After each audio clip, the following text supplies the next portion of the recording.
All right, guys, it's time for the Next Level Guy Show, a men's interview, interest, and improvement-focused podcast featuring interviews with the greats from all industries to help you better your life.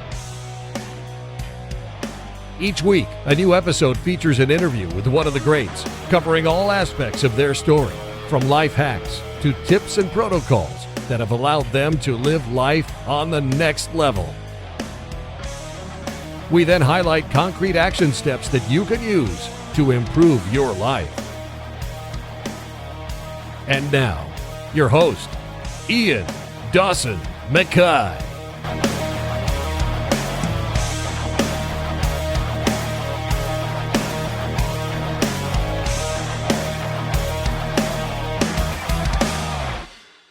Today's guest is Rusty Firmin. Rusty is a former member of the elite SAS and has led a remarkable life shaped by his early struggles and later triumphs. He's born and raised in Carlisle, and he faced a challenging childhood, being adopted and moving between various relatives and schools. At the age of 15, he found himself on his own, learning to fend for himself. His life and journey took a significant turn when he decided to pursue a military career, eventually applying for and successfully completing the rigorous SAS selection course in 1977. This achievement earned him the prestigious Badge Beret and Wing Dagger insignia, and he was assigned to B Squadron. During his time in the service, Rusty was exposed to various threats in different regions across the globe. He undertook multiple tours in these areas, facing the challenges of jungle warfare and desert training. Notably, he played a critical role as a blue team leader during the 1980 Iranian Embassy siege in London, demonstrating his bravery and expertise in counter-terrorism operations. He participated in highly sensitive training operations worldwide, honing his skills in special forces training, presidential-level bodyguard training, and counter-terrorism techniques, providing security and surveillance services during conflicts like the war in Sarajevo and so much more.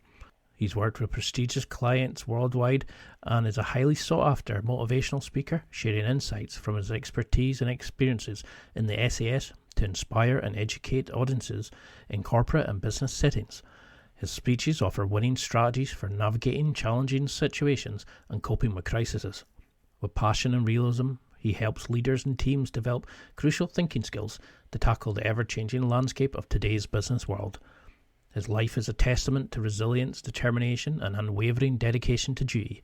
His journey from a challenging upbringing to a celebrated SAS member and influential speaker serves as an inspiring example for individuals and businesses alike. And in this interview, we chat about his time in the military and the SAS, writing his books, the 6 Days films, and why you need to ignore the push to stop and aim to go always a little further every day in your life. And now, let's get to the interview.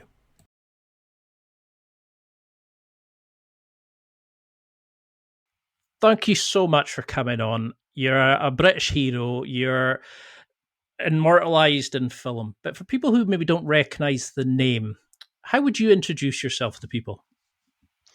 I'd probably introduce myself as I'm pretty humble. I've been told a lot of times, you need to get out there and do this and do that. I go, yeah, okay, next, and basically, I was just a guy from Carlisle who couldn't do anything right. School, absolutely rubbish. Sport, loved it, but wasn't big enough to do and get into what I wanted to do, which be a footballer, obviously. But the fact is, I just tell them, I'm a guy who was going nowhere and then ended up to a lot of people. I don't like the word hero. I don't like legend. I'm just a guy that introduces himself exactly as what I've said. I've had some luck. I've had some bad luck. I've made luck. But at the end of the day, I'm just, I'm in the States now as well. We can come on to that later on, doing talks out there. I'm off there next week. So I've gone from being a Carlisle kid that was being bullied because of my size, that went through the whole system, which you obviously know about, and ended up now helping others to maybe try to achieve what I never thought dreamt was achievable. And that's a God honest truth. I did it without a family. So how did I do it? That's the question. And that's the type of person I am. I'm still working. I'm still doing talks for people, still doing presentations all over the place, but that's me. I don't want to sit down and retire. At my age, people say, no, that's not the case. The case is that if you enjoy what you're doing, what's the point in sitting down and saying, yeah, I've done that. No, I've got more plans, Oh, and I start again Thursday. I've got a big talk down at the Bisley, which are the ranges in the UK, shooting ranges, and then it's the States. So that's where I am. All of a sudden, I've hit America. It's not supposed to happen. So how does that? How do you juggle that, the success you've had, the legacy that you've had, with your upbringing? You mentioned being bullied and things like that. How do you kind of look back at that time now to the man you are now? How do you judge those two different Rusties? Sorry, could you just repeat that? Yeah. So how would you judge the Rusty that was bullied and brought up in the small village to the Rusty that you are now? The one with the legacy, the honors, the medals you've won. How do you find that looking back now? Because you were frog marched down to the recruitment office by a family member. How do you come to terms with that and what you could have done? Well, it's easy to look back, but actually, I spend a lot of time looking forward, because what's gone is gone, and I've had to blank it out of my mind from a very, very early age when I was adopted at 14 months. So somewhere I must have pissed my mother off to get adopted at that sort of age, to people I didn't even know. So I've had to come out fighting, and the fight from within is still there. I don't hate anybody, but I've not had what you might call a proper family life in the early years. Yeah, I was a rebel. I was long hair. And I can look back on that and go, well, the reason is there was nobody there to really care. So what do you do? If there's no care, no love, no nothing, you just go on and keep fighting the battles, hoping. And that's what I did. My life could have changed at 15 had I got £50 to buy myself out of the army, which in 1965 was a lot of money, but I couldn't get it. And the thing that saved me is becoming a sportsman within the army.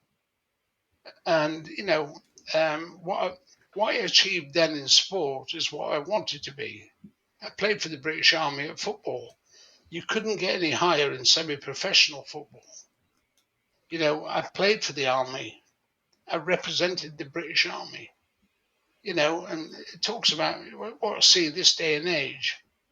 My bringing up is totally different from what I've seen.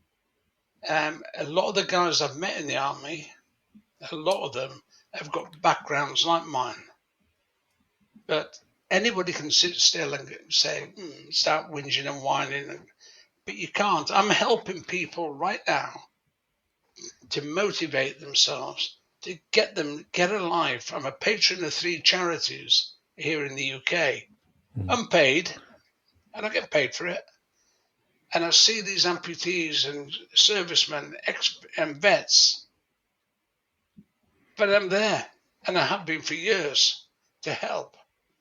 But What they don't realise, a lot of them, is I've been there before, but nobody helped me. So that's how I work. That's how I do things. I enjoy it.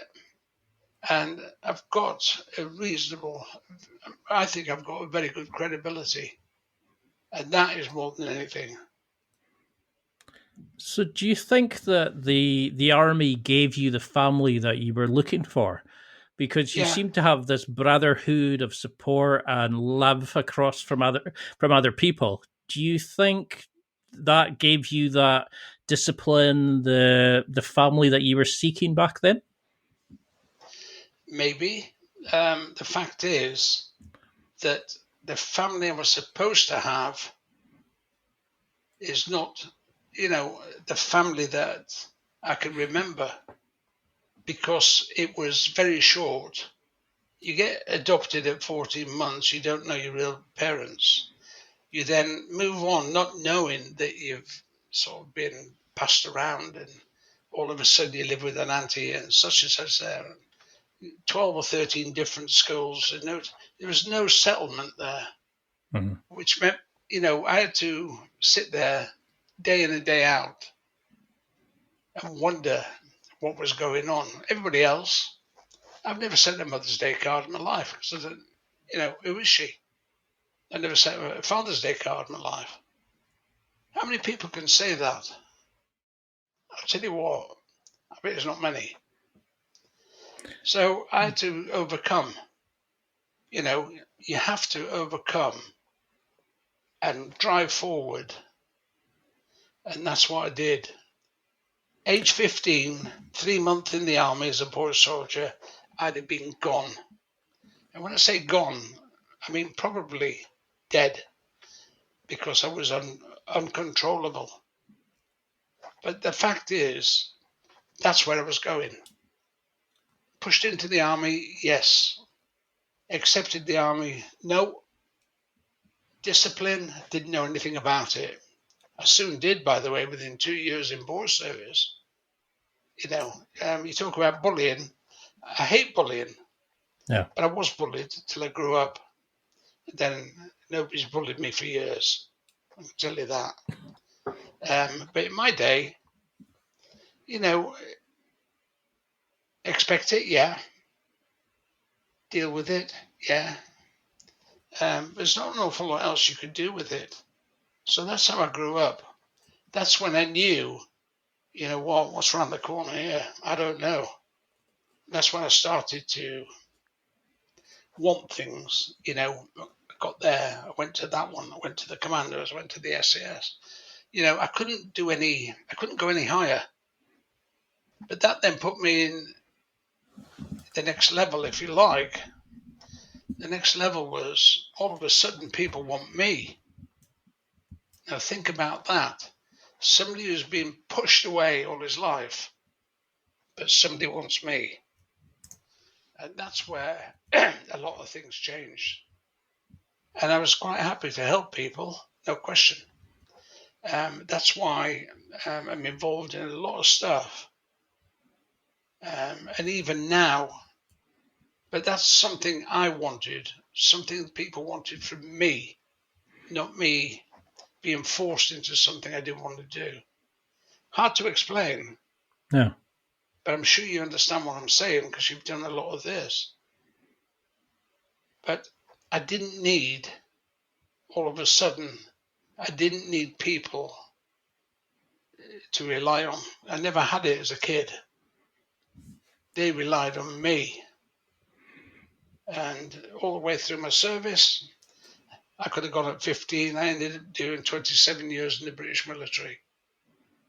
And 15 of them were in the SAS. And do you think the independence that you had when you were younger, that kind of resilience to have and have to rely on yourself, made you such a good soldier that they could rely on you to think on your feet, to look after yourself, to take leadership, to take control of situations? Do you think it helped you in a way? Well, it's definite. In my day, when I was 15, before, I was a runaway. It was like anything with excitement, piss people off, I suppose. That was me, but it was also my friends. Mm. And then I went one way, they went their way, and everything that I've learned and done and tried to help others with, I've been through the learning curve, so I know what to expect.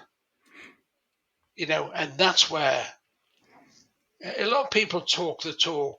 Well, I've done it, talk the talk and I've walked the walk. And the fact is, Ian, that it doesn't matter what you do. I've been through it's been a hard life, right? Enjoyable in a lot of ways, but would you swap it? Nowadays, I'd say no, unless I was getting paid professional footballers' money. And then I would say, oh, yeah, I'll do that. Because, but that's just me. Yeah, I think it's difficult, isn't it, when you consider like all the life choices that we have, and then but a lot of it's out of our control. It's where we're brought up, our family situation, our schooling, how we're dealt with by people. And I think you've done an amazing job from coming from that situation. You've achieved so much and you've helped so many people, and you should be immensely proud of what you do. And you're still giving back to charities, you're still inspiring people. How did you find that then? The discipline, the control as you progressed. Did you struggle to kind of leave the old Rusty and enter into the Rusty that the military wanted and that they inspired that you could become? How did you deal with that initial training? I was lucky, and I mean lucky, that the people I met in the early days in the military were really friendly. I was one of the youngest, obviously, as I was coming through. You leave boy service to go to man service. You're a man at 17 and a half, right? It used to be anyway. So you're a junior leader, a boy soldier, if you like.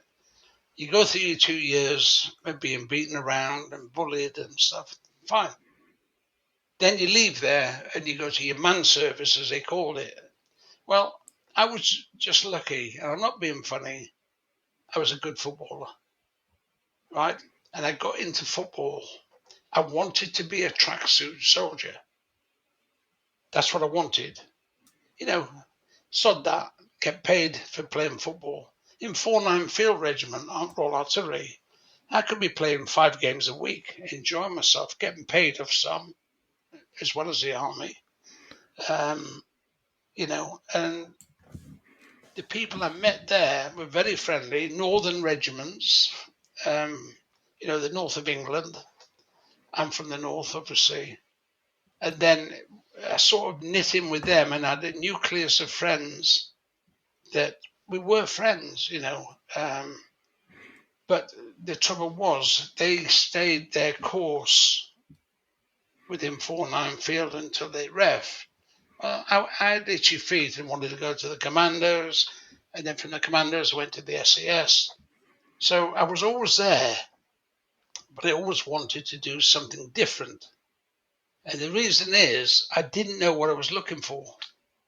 Dead simple. And while I was in the commandos, I was playing football for the commandos. When I was playing in the SAS, I was captain of the SAS football team. All of that as it progressed, and all of a sudden I'm meeting all these different characters, and I mean different characters, right? Good guys, some of them, same as they'd probably think about me, but who gives a shit anyway, and I don't, But the fact is that that's how I learned. And when I was learning, I didn't realise that I might have been having a bit of a following, not in the pop star world, but all the civvy teams when I was in the military wanted me to play football for them as well as being in the military, which is great. because that's what I did. And then it was rugby. I'd be playing rugby. I'd be playing cricket. Anything to get into a tracksuit. um, until I went to the SAS, obviously. It had to change. But I was still captain of the football team in the SAS. Still, So, to some respect, they had respect for me in a different area. Done my bit. But when you get to that level, and you think, should I become a footballer? Well, apart from the money, probably yes. But actually, I was quite happy. The things I did in the SS in particular suited me down to the ground. And if I'd known that existed in the early days, I'd have probably gone much earlier. But I didn't. I found it out on the learning curve as I was going through. And that's what propelled me up until I left the army, when I then had a whole new world in front of me. But I wasn't frightened of doing that. Like some of the guys who leave the army can never leave the army. In here, now they're still in the army. Now, Guess what Rusty did?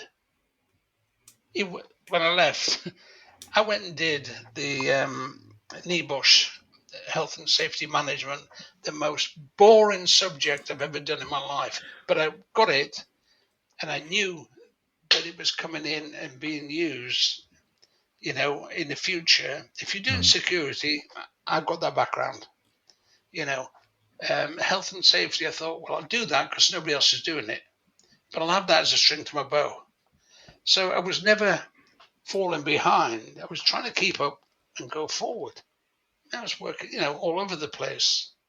No doubt we'll come on to that in a minute, but it led me to different things as I was going through my life. People wanted to know about what I did, in my books here. They wanted to know, so I let them know. And I'll be honest with you, I didn't look back. As I said at the beginning, there's always something else. Yeah, deal with that at the back. But there's always something in front of you, and that is the unknown, which I'm interested in. What is in front? Ian, that's what kept me going. I love that. That you're always looking forward. You accept, you move on, you deal with it, and you just keep pushing and pushing. And as you did find about the SAS, and as you started your training, and you became like an exceptional soldier, what have you noticed between a normal like grunt in the army compared to the SAS? They're one of the most elite units in the world. What have you noticed about the top performers there? What makes them so different, so special in terms of militaries around the world? Well, Special Air Service, when it was formed by special guys.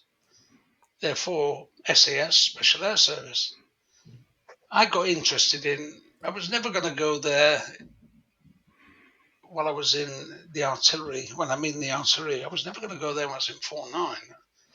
And I'm glad, really, because I think I may have failed because I'd have been too young. But to be a top performer and keep it at the top, I did 15 years in the SAS. It's a long time to be working at a level which a lot regard as the toughest selection for any special forces in the world. I don't like saying that, but I do go along with it because I've done it. And I've done the commando selection. I can talk about stuff I've done. And that's why there was never such a big pass rate in my day. You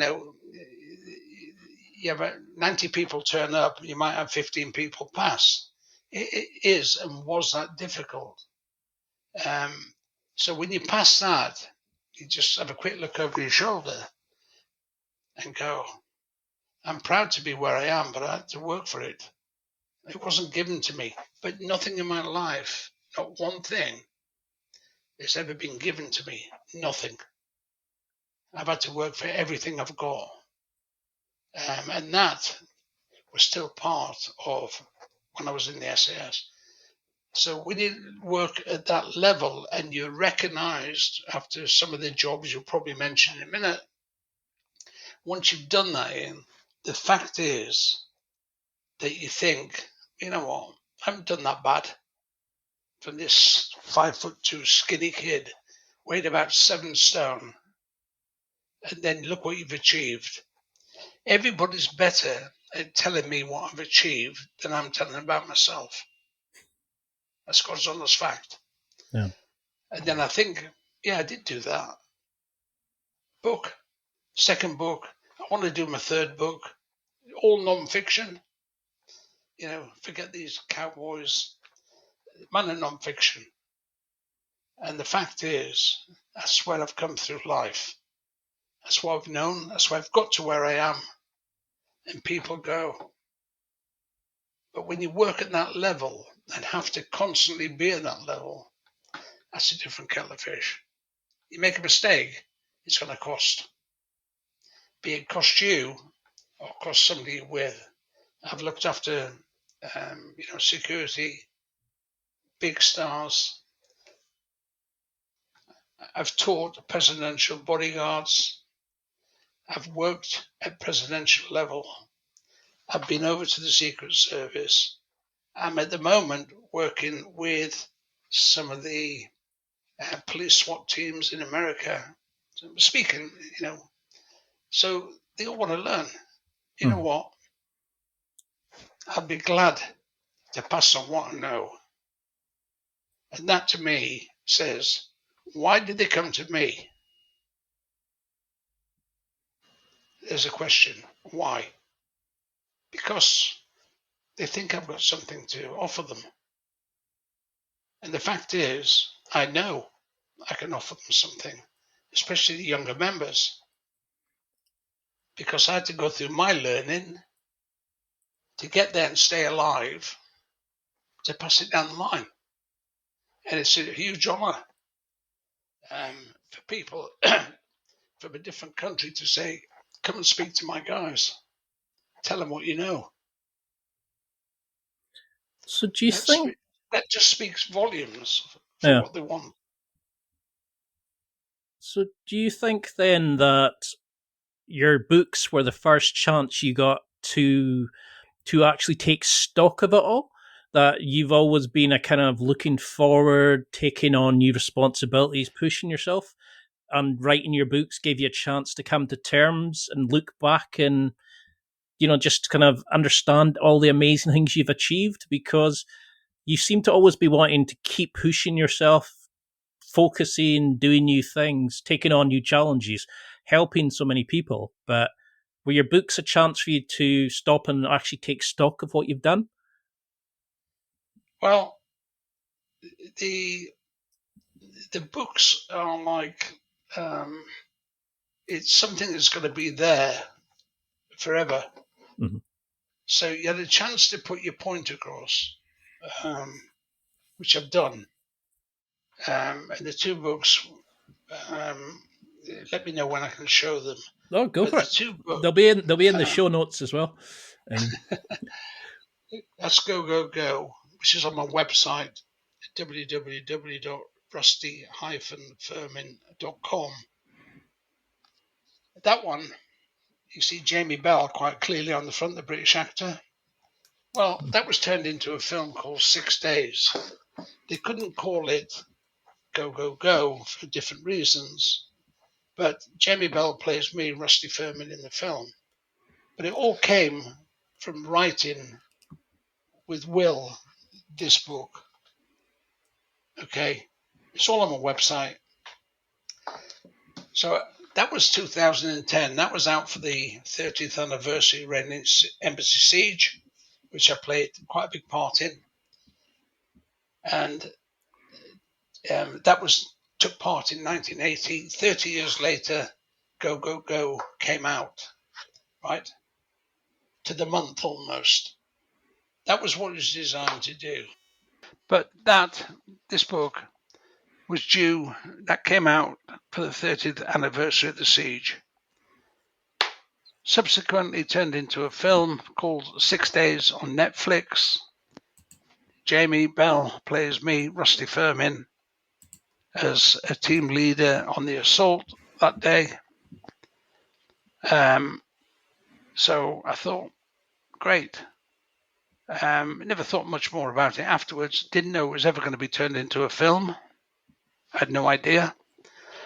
So then waited a few more years, traveling all over the world, working with all sorts of different people, Indigenous, training people, operations and stuff. And then I wrote this one, The Regiment, 15 Years in the SAS. That, both of them are audible, by the way, if you need audible. So that was actually my life story up until I left the SAS in 1992. Of course, my third book, which I want to do, is from 1992 as a direct follow-on from that, what I did in Civvy Street, as they call it. Yeah. That you're going to have some laughs at. And you're going to go, wow, even I did that. And I haven't even written it yet, but I've got it ready. So I'd like to do that. And again, people can see that there is no stop in life. You stop when you die, or you stop when you decide to stop. At the moment, I don't see the word stop. What I do see is always a little further, which is a mantra. Okay, there's always something else to do. It just depends what you want to do. You know, I can mix and match. I'm a lifelong Liverpool supporter, football club, you know. So you can watch your football, you can do your work. I've got a couple of projects going on right now, which are totally different, diverse. And people say, well, why don't you stop? I say, well, I don't want to stop. I don't really want to die. I want to keep going. And it doesn't matter. As long as my legs will carry me, I'm off. When they can't, time to hang your boots up, mate. And that's a fact. And a lot of the guys I know, serving, you know, guys I've served with, a lot of them are no longer with me. You know, they're not there anymore. They're good friends of mine. So whatever I can leave as a legacy anywhere, I'm quite happy to do that. And I don't want to change it. So really, the books are one. One was turned into a film. If I could do a third book, great. And it's all about life experiences. People want to know about it, you know, and they can learn. They can learn from a book.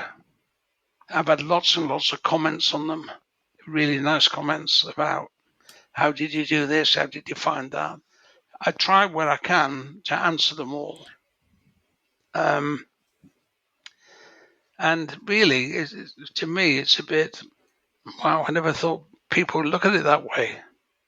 To me, it's a book. I mean, that's what I've done.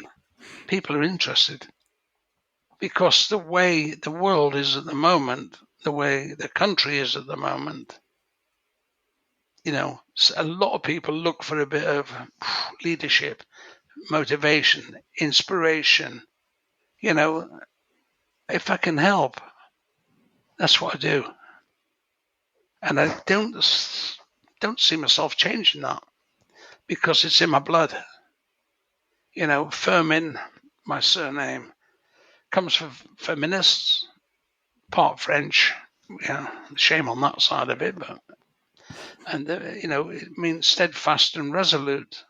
I think I fit that without being big-headed. I think I fit in that bill because I'm really hard to shut up. If I've got a point of view to put across, I still look at this country as mine. I fought for it. And I'll still lay down, even as of last week. I stood up and I will keep fighting. even though a lot of it appears to be a losing fight because of our weak leadership in this country. The fact is, when people say something to me, I just say, you know what? At the moment, it's still my country. Take it or leave it. Sometimes it's a bit stronger than that, by the way. But I've fought for my country. It's time for a quick break. There are millions of potential products to buy, so how do you know which ones are worth your hard-earned money? Simple. You go to nextlevelguy.com/affiliates and explore those that will transform and improve your life. You'll find deals, listener exclusives, and special offers with some great companies. Recommendations are 100% honest and only on items Ian has tried or believes in. The companies showcased will make you a better man in all areas of your life. Simply go to nextlevelguy.com/affiliates and level up. How do you find that, like, with the being, because you show people what it's possible. Like you've said, you're a small kid, you've gone from being bullied to leading an SAS team. You've got a film made about your exploits. You've done all these amazing things. How do you find that when you look at it? Is the film realistic to what you endured, what you have to put up with, with the government saying we're going to do this and the weak leadership and things like that? How realistic is the films to what you guys had to put up with? Because you've done amazing things, you've sacrificed so much for the country. But how realistic is the portrayal, like 6 days, to what you actually endured? Yeah. Well, 6 days isn't just for me, by the way. I've got a few of the guys that served with me at the time. They all spoke to the scriptwriter, Glenn Standrin, New Zealand Film Corporation. Everybody in their own words sat down and, over a period of a few days in Hereford, actually, they all give their story. But because of who I was and the man with no gloves, I was a standout. You probably, have you heard of the man with no gloves? Yeah. Did you really leave them because you were watching the snooker and forgot them? Yeah. No, I didn't forget them. I sat down to watch the snooker with John McAleese, my mate. Mm-hmm. A lot of people know John with the moustache. And when we came in from stand 2, which means there was an incident, but it didn't go in, so we came back in. The snooker was on. The Embassy World Championship was on. Alex Higgins was playing Cliff Thorburn at that particular time. So we came back in on the day of May the 5th, 1980. We came back in. Then we went out for the very last time. Unbeknown, they'd killed a hostage, the terrorists. So my gloves, when I came in, normally went down my body armor. Take them off. Sit there with all your kit. I'd put them on the table, watching the snooker. And then we got a quick call out because they killed a hostage, a guy called Lavasani, the press attaché. That is a proper picture that was taken by police snipers of the day. It's called The Resolution. It's now my print, which I had a painting done. It's on my website, www.rusty-firmin.com. And that there, you can see that I've got no gloves on, and I'm the team leader. I'd left them by the television. So we went through the assault, rescued the 19 hostages, disposed of 5 terrorists. 1 terrorist got out, captured. I went back and picked my gloves up after that. But really, it was just I'd left them by the TV when we got called out for the last time. But I didn't realize until we got outside the building, but I wasn't going back for my gloves. Yeah. They stayed there. To the very end. So that's a print I had done of it. It's called the Resolution there, and that's the guys that went in the back door on the 5th of May 1980 to rescue the hostages, and I was a team leader of that lot. So how much planning are you involved in? Because in the film, you're portrayed as the guy that plans it, that works it out. You seem to have this great mind for these things. Do you how much Now, involvement are you in training and planning and stuff like that? Because you seem amazing at these sorts of things. now, I mean, the film is a film, and I'll be totally honest with you. As much as we were involved in some of the planning changes towards the end. You may or may not know that, but the plan is a plan, and we call it a skeleton. And as days go on, you put meat on it. But it wasn't just me. Everybody has an input, but somebody finally has to say, right, this is the plan, right? And then that plan is the final assault plan, which we used. In the film, it looks like I've done a lot of the planning, but actually, it's pretty much other guys are doing the same, but it's a film.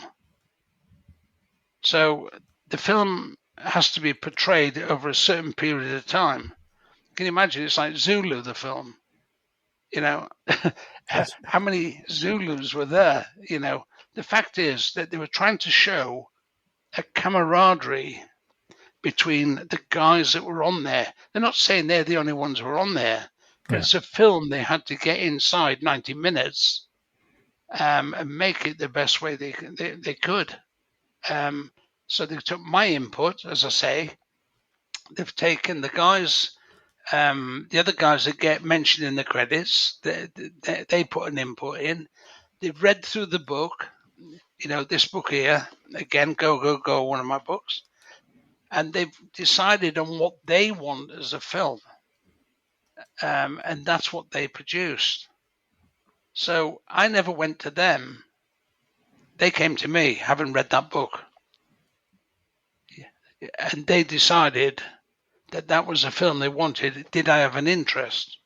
And I said, yeah, because I thought after 30 years, I thought maybe it might have been covered elsewhere. But actually, if you think about it, it wasn't.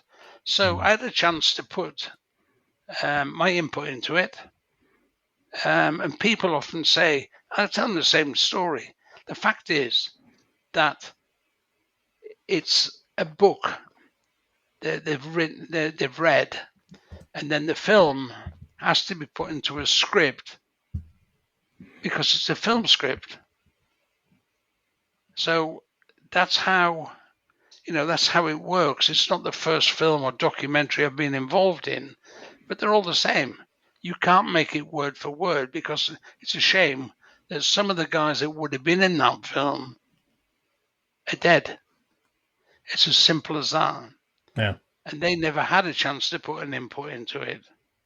So it's one way of telling it, but they may want to tell it a different way in another book.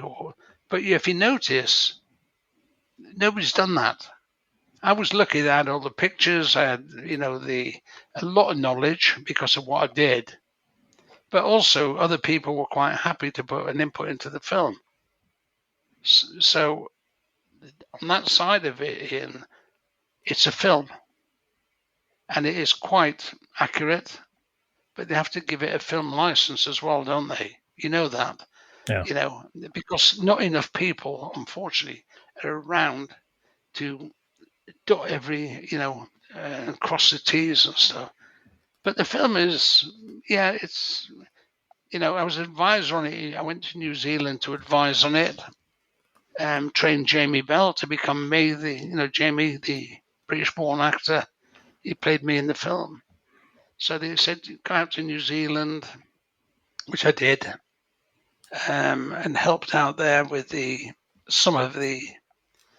But then when I came back,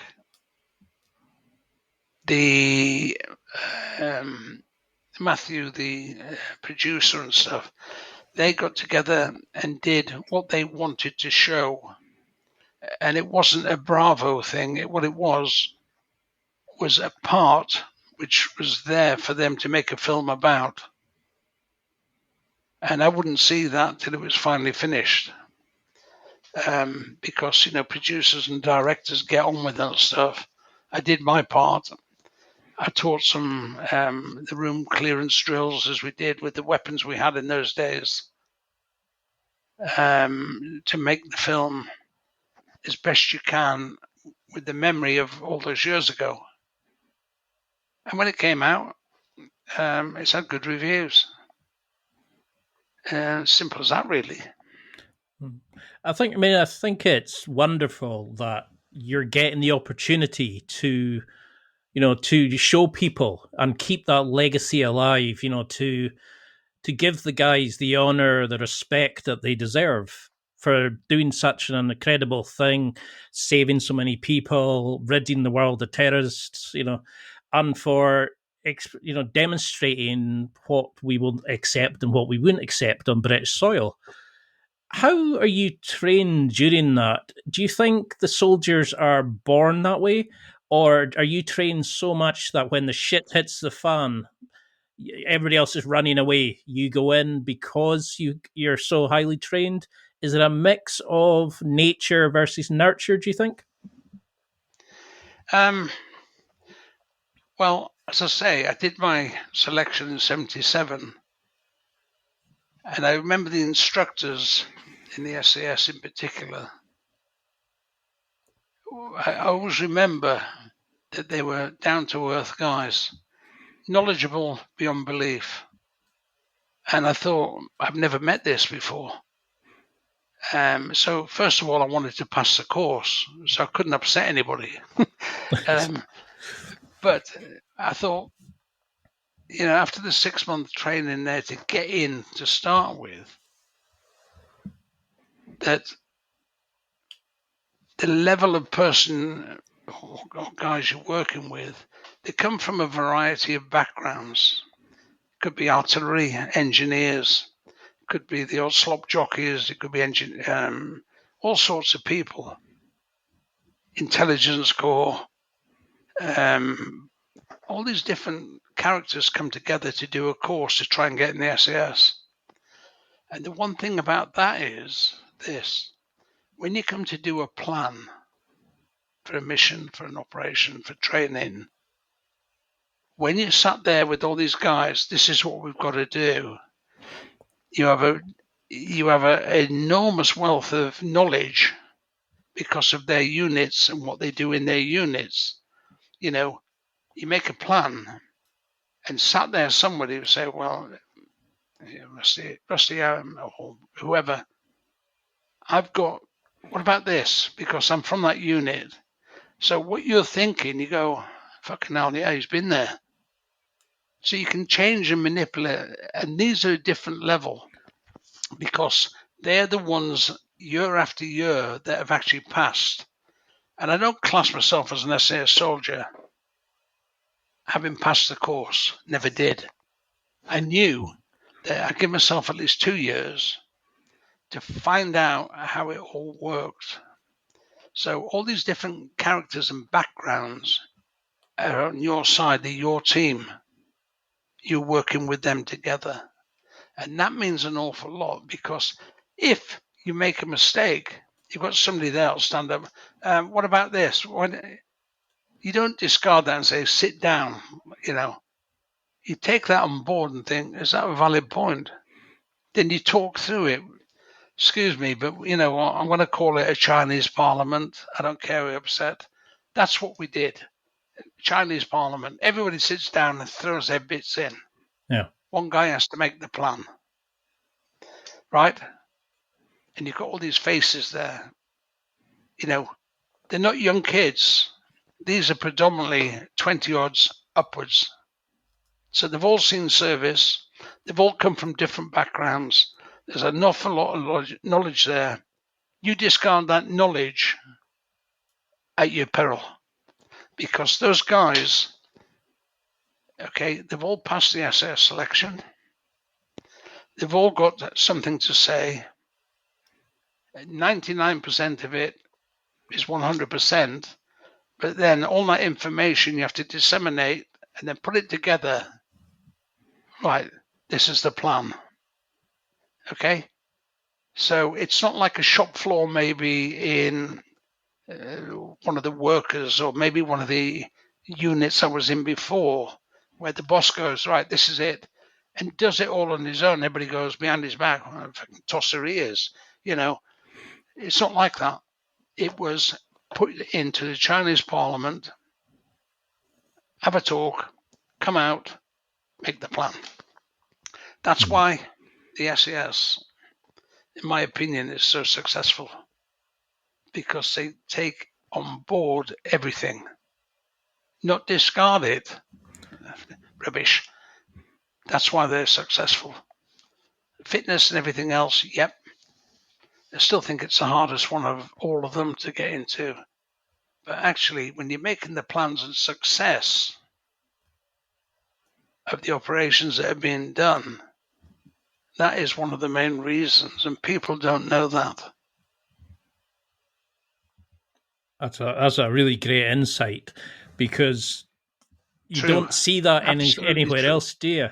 No. People don't listen to other people, and I love that you guys bounced off each other, got feedback, planned, but how do you feel then about how, the rules of engagement then, how we dealt with terrorism and things like that?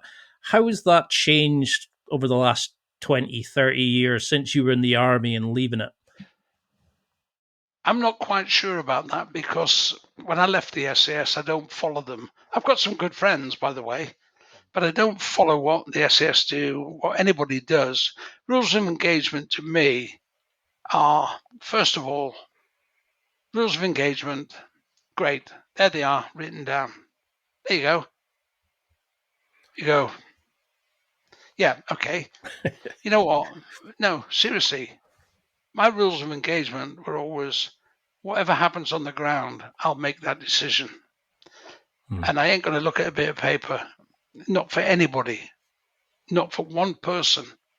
I will do what I have to do and stand up later and say, that's what I did. Because it's unfair. The terrorists don't have rules of engagement. What they do is they're whinging and whining afterwards. Okay? They want to fight? Pick a fight. Okay? Rules of engagement are one-sided. Okay? So why bother yourself with them? You haven't got time. Most of it, split-second stuff. What you need to do, my rules of engagement in here, okay, I've read that, gone. I will make my decision when I have to. As long as I'm alive at the end of it, I don't give a monkeys. And that's not being funny or nasty or anything disrespectful. But if you're going to have rules of engagement, let's have them on both sides, shall we? How about that? Yeah. That might take some people back. They ain't going to like that. But that's what it is. So how do you find then the transition to civilian life? How do you find leaving the army? Because I've interviewed people. I work in a university where one of my colleagues he's the British military champion with the university, and they're looking at transitioning soldiers to civilian life, and that there wasn't like a good way of doing it. They were kind of just, there's your sign out papers, off you go. And some of them didn't know how to do bank accounts and things like that. How did you find your transition, and what changes would you like to see for heroes that are coming out of the service that are going into normal life? Well, I did touch on this earlier, if you remember, in this interview. When I was going out of the army, I'd been in 27 years. Yeah.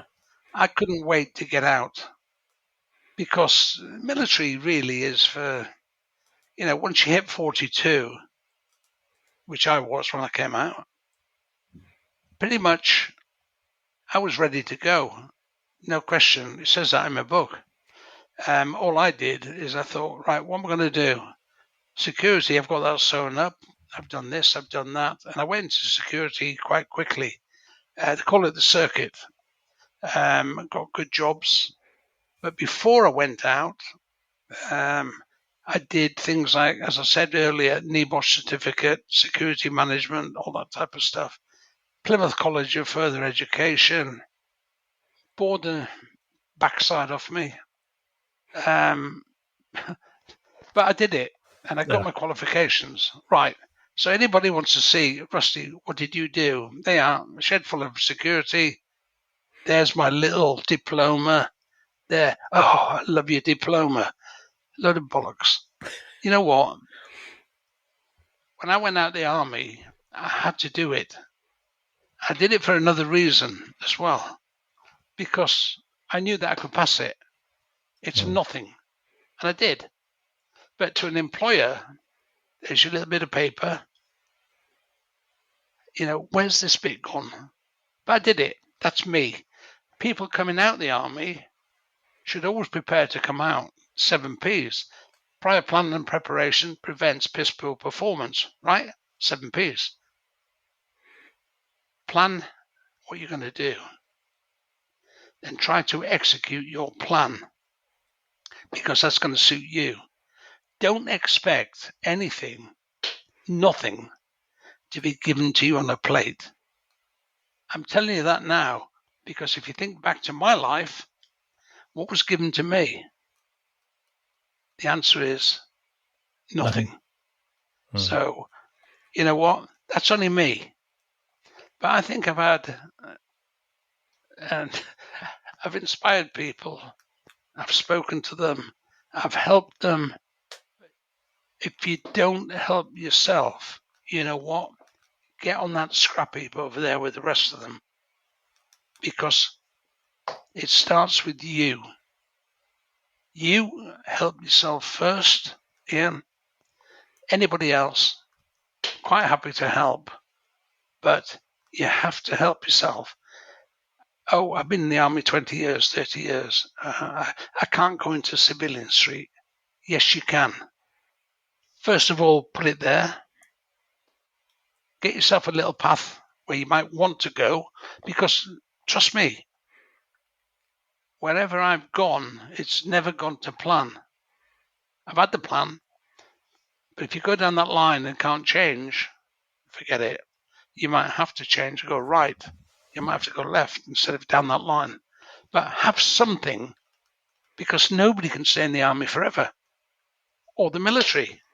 You know, I've done talks for cadets. I've done, well, everybody, and charities. Yeah, and working with the amputees and stuff in the charities. The fact is, you have to actually get out there and just say, right, I've got to go out there. You see, you've got that there, and you've got your pension there, and you've been paid all your life in the army. That's where, I can't do that. Well, you can do it. What you have to do is prepare yourself to do it. Look back if you want. Forget it. You know you're going out of the army, and I've helped them. But the biggest failure is people, you know, is people, especially the guys on the streets and stuff. Some of them could be helped, but in my day when I came out, there was nothing. You know, all this PTSD and stuff, which eventually you can get diagnosed with, yes. But the fact is, Ian, that there is help, but it's very hard to help somebody who's lost it a bit here. You know, it'd be nice to say we've got the government. The immigrants get treated better than our ex-forces, no question. They come over here, nobody even knows who they are. They give them money. They give them somewhere to live. They give them these warrants to go, it really grips me. But the fact is, they don't do that with the veterans. The guys who fought for the country and died for the country. That is something that's inexcusable. And I've made that point 100 times. Never ever going to change that. Our veterans are treated crap by this establishment. And always have been. There's no question. And it's just absolutely awful the way they're treated. They've been through a lot. And the day it stops, maybe their mind stops. Well, but that's not the case. If we've got houses available, and put the veterans in there. So do you think there's things in the army that would be good for all men to do? Are there things that they teach you that would help today's society? The way that men are treating veterans, are treating just the world? Would that, would the army kind of mentality give them a kick up the arse that's needed, do you think? I don't think so. I think that the whole thing is corrupt, the system, and it's got more corrupt. And I really absolutely believe that nobody's bothered. When you join the army, you get given a number, right? When you leave the army, you leave with that number. And to most, I'm talking about when I left, I don't know too much about nowadays, but when you leave, they don't actually give a shit. You're another number. That's all you are. Yeah. You're there, 27 years, next, and it goes on. So why should you be out the army for 20, 30, 40 years and they get called back for an incident that happened all this time, all this years ago? You're nothing more than a pawn. People move you around, and that shouldn't be right. A guy that's done his service, maybe been in an incident or two, that happens when you're told what to do by your seniors, because if you don't do it, you get court-martialed. It's an order. Disobey an order. And then 20, 30 years, my good friend Dennis, how many times was he taken back to Northern Ireland? Eventually he died on his last trip there. It really is beyond, and if you haven't been in that, it's hard to explain. But you aren't anybody. You're nobody. You're a pawn for the ones that are left there above you to play with. That's the way it is. And I don't see any changes to that because, I'll be honest with you, just have a look at the governments we've had. They're not bothered. They go home at night. You don't see their kids getting, shot because they're never in the forces. Have a look at it that way. So what advice would you give to anybody like in the army, joining the army, in the SAS, what would you give them, like maybe to inspire them or to kind of rein them in, to kind of have them focused on a particular way to be the best they can be, their best self in the role? Well, I've said this before, and the fact is that maybe myself now, if I was going to join the army now, knowing what I know now, I probably wouldn't have joined the army. But the fact is, I'm not telling people not to join the army. But what I am saying is, before you do that, you need to have a good look at what's actually going on, what you could be involved in. Do you want to be 20 years, 30 years after you're married and got 3 or 4 kids, or whatever, being dragged in before a court for something that happened 30 years ago? It needs a lot of thought in. And I wouldn't say to anybody who wants to join the army, don't join, because of, because of what I did. I enjoyed it in the end. But what I would say is that they need to make themselves 100% certain that they're ready to face those consequences. Because I've been through it, and I know a lot of friends of mine who've been through it. And that's when you think, I've served my country. Now, all of a sudden, you drag back for this, drag back for that. They've got a family as well. Nobody cares about them. Yeah. All they care about is appeasing the establishment every time.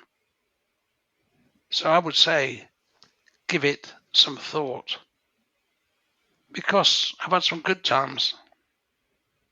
And I've enjoyed a lot of the stuff I've done. But I am watching, and I do work with veterans, and I can see how it affects them at times. It's not good. But everybody else, they're not in that sort of setup. They don't get a chance, mate. They have to do what they're told. I don't like that. I mean, the thing is, you've given other people a chance at life by saving people, by rescuing people. You've done these amazing things and you've changed society for the better. So you should be phenomenally proud of what you've done. I mean, there's a lot of things I could say about the sacrifices you have to make, which are unfair on what they give you in support afterwards. But when you look back now, what do you think about, if you could remember that day that you started to the day you left, what do you think of that time now? Is it something that you look at with pride? Do you ever long for playing football, just enjoying yourself? What do you think of when you look back? I mean, do you have any regrets, or because you've saved so many people, but what would you write in your book now if you had to sum up your life? What would you say? There's an awful lot, because I'm going beyond where we are right now. Mm-hmm. I've already spoke about recently about what's happening worldwide. My time in the army was different than the time in the army now, right? Because certainly different prime ministers who actually support or stab you in the back. I was lucky that we had Maggie Thatcher. I know not everybody likes her. It's a fair point. But we don't have those type of people anymore. I can only talk about what I did when I did it. I can watch what goes on now, and it's beyond. You just don't know what they're doing. But me, I was lucky in some respects. Did my time, got out of it in reasonable condition, look back, and then see, certain things that happened. 90% of it's political, obviously, but the soldiers are the ones who have to take the brunt of it. But I really would like to see them supported better, looked after better when they come out as a veteran, helped if required, and they shouldn't ever have to be on the streets. Now, I can write about that because of what I've done since I've been out. And I want to get my third book out because I've never been about myself. And I do voluntary stuff, which I get my kick out of that, helping. But I do think that the country is more orientated towards immigration than it ever is towards soldiers on the street, shall we say. And they're not bothered. They've done their bit. Their number is passed. And that's it. I mean, you've mentioned about, a lot of great friends. You're helping a lot of people just now. What did the service teach you about, like building friendships, building, that kind of lifelong friends, teamwork? Because you make a brotherhood in the service, and you help the people now. You're helping veterans now. What have you learned about friendships from that? That, and almost that sense of being wanted, the sense of being part of something by being in the service. As I say, when I joined and when I moved on through the army, a lot of the people I met were people from similar backgrounds. Yeah. Okay, remember Dr. Bananas and stuff like that. And you seem to get this like nucleus that come together, like magnets attracting each other. And you find that for every story you've got, your mate's got a story. And you talk about them. You can relate. You bond a friendship. Somebody, you have to be able to rely on people. When you work in the sort of stuff I've done in the SAS in particular, if you've got a weak link, it's going to be exposed very, very quickly. Definitely. So I mean that. And the fact is, you have to rely on what you've got. You're close, and you're in small numbers, really. You've got to realize that it's probably at some stages do or die. But the fact that comes and goes, they're your top friends. Then you get the next level. The next level of people, acquaintances, let's say. People you play football with in the regiment or whatever. You see them, especially in SAS, because 4 squadrons, one might be somewhere, one might be at home in the UK, one might be somewhere else, and so on. So you've got acquaintances you meet all the time over your period of years. They're friends, but the ones you're working with day in and day out, you've got to rely on them. And if you can't, the days are numbered. And really, and that's the way it was. You've got to make your mind up with what you've seen in life, what you've done, how you've been let down, how you've got people who go ahead and force it. So you make that type of friendship, and then maybe one of them die. So you've lost your best friend, but life goes on. So you have to, I've done a couple of eulogies for some good friends of mine who were good friends, but they're no longer with us, but I am. And so if you look at it that way, I think you understand what I'm trying to say. Is it's continuously learning. And don't forget, with every friend, there's likely to be a backstabber somewhere. Right? And it happens. I've had it happen to me. But the fact is, you find out, don't you? And then it's a different kettle of fish. But that's what I would say. It really is. Friendship is one thing, but when you say friendship, it means looking after each other. Not just go that way. Now, you're there in the thick and the thin, mate. Could be a punch up in the street. Could be somewhere abroad. It really is that way. And to a lot of people, they can say the same in different circumstances. But the camaraderie is what they wanted to show in 6 Days film. John Mack, myself, They picked the scenario for the film. I just happened to be one of the guys in there.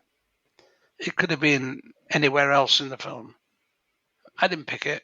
They picked it, but they wanted to show the camaraderie. And I think it shows you quite well in there.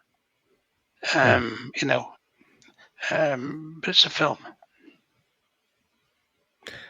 So what would you want people going forward to do for like veterans? You know, what would you want people to help with charities and things like that? You know, like, because you work with some charities now. How can people, not just the poppy appeal and things like that, how can we actually help veterans? How can we donate to the right charities, help people who are coming out of the service? You know, not even just at government level, but like the people on the street, that sort of thing.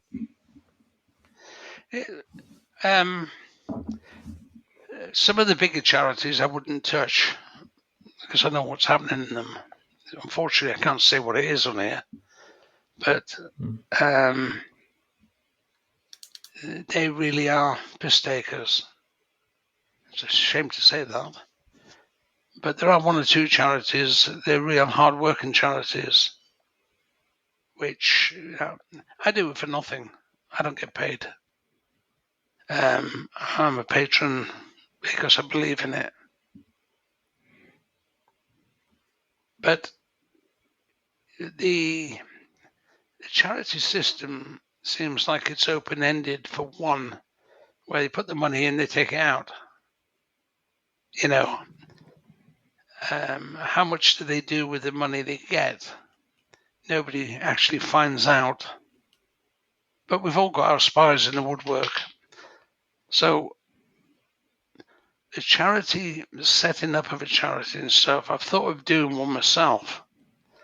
But actually there's, I don't know how many, there's a couple of thousand charities. Every one of them is supposed to be doing wonders, but actually they don't. But I had one for veterans in mind. Might still do it. You know, speaking to James the other day, and up in Scotland in particular, there's a lot of soldiers in the streets. And I was thinking of, because my best mates, John and I, died in siege, I was thinking of maybe doing something with them or for them. It's just time consuming at the moment to just get around this corner I'm at. And I might still do that. Because there's so many of them. And there's always the stories, you know, I know some of them are true, because I've seen some of the stuff that's gone on. And I didn't particularly want to get involved in that and be part of it. But there are some good points to do if you can do it.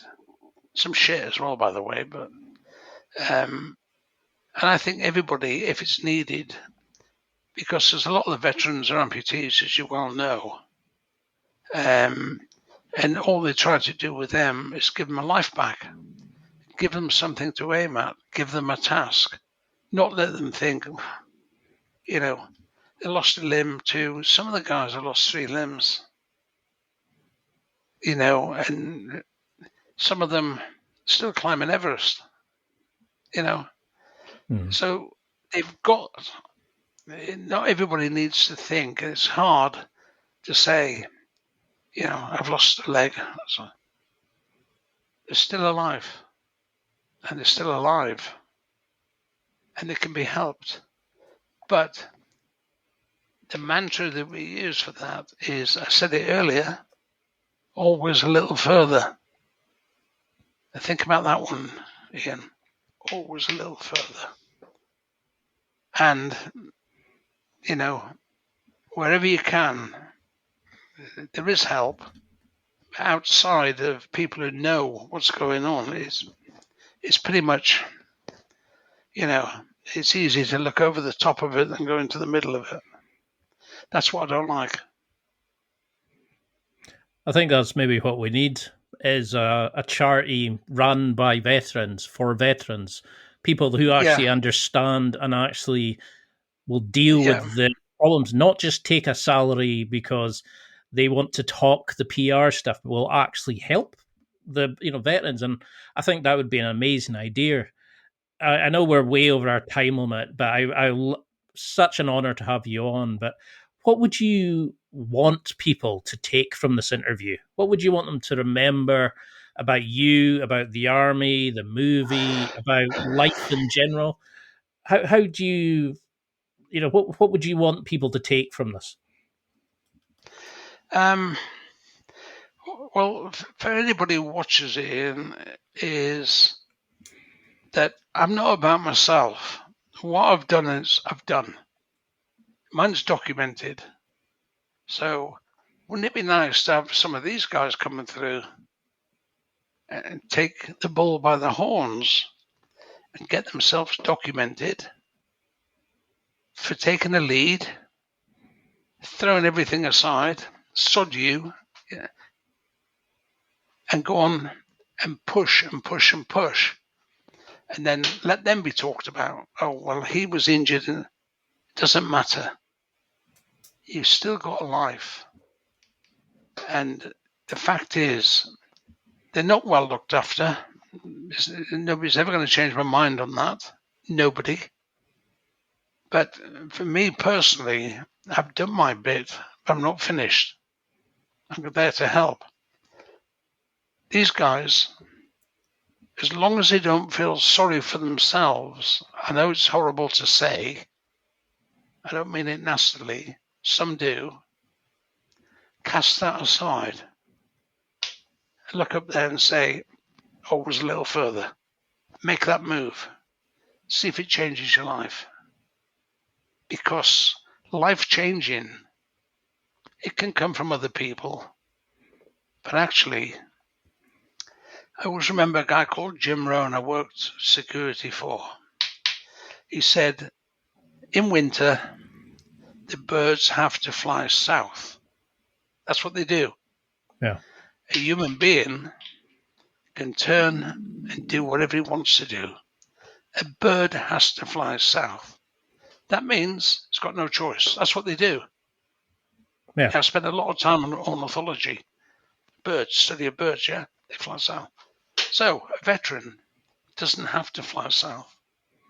A veteran and a group of veterans can do what they want, Ian. They make their mind up. They're the ones who can change their course. Yes, they can have help, but only only a veteran can change his own course if he wants to. You're not going to round them all up and go, right, you're all going over there tonight. I wouldn't go. I'd say, no, I want to go over that side. Bird can't do that. Yeah. Has to fly south. So, from what you've just asked me, there is mileage in it. There is some help. And the fact is, as I said earlier, you have to help yourself. It sounds horrible at times, but stand up and be counted. You're in the military. Don't even be worried about upsetting anybody. Just do it, as the advert says. And that's what I would say. And I know, because I've been around enough of them. And I hope that even if only 20 people take heed of what I've said tonight, it's 20 people that might understand and maybe be able to pass that on to other people. If another 20, from them 20 understand it, well, there you go. There's your pyramid. You're going to start somewhere. That's my belief. And I think you've done this amazing job of showing people, that you can start from anywhere, that your starting point doesn't matter. It's where you finish. No. It's always just a little bit more, just keep going, keep pushing, and you can keep achieving things. And I think you're going to inspire so many people. So how can we keep in touch with you? How can we, find your website, buy the books, see the new books and listen to your talks? How can we follow this journey you're on? Normally, anybody wants to come to me, just go to my website, www.rusty-firmin.com. There's an awful lot in there. It's just been updated. There's more to come. If you go there, first of all, it's got email address on there. It's got what you need. And I don't normally put the talks on there, but people who get me to go and do the talks, it's what I do for a living, basically. That's how I'm back out to the States again. And they look after you really well out there. They look after their veterans far better in the States than they'll ever do in this country. Absolutely, I don't know how they do it. They are veterans mad out there. So they are well looked after. Here, you forget it, But if you go there to the website, first of all, you'll see what's going on. There's contact forms on there. And I've been contacted by quite a few. And if you can get that going, I can let them know once I get it's a relatively new site up. The other one I've taken down. I've got a new one. It needs just tweaking up a bit in certain areas. But the fact is, it's on there. And then just type my name into Google. It's all over the place. But yeah, that's it, Ian, really. The books are on there. It's not an awful lot of merchandise. I didn't believe in that. I'll put some other stuff on there when I get back. But in the main, there's enough stuff on there for people who really want to have a look and then see what happens, mate.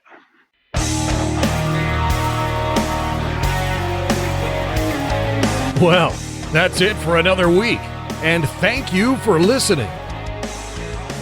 It's now time to take what you've learned and use it to develop and enhance your life with the key points mentioned. Listen, try it, embrace it, use it, and crush it. Now's your time to hit that next level in your life. If you liked this episode, then please leave a comment on the show notes or a review of the show on your podcast platform. Everything helps evolve the show. Until next week, keep seeking the next level in your life.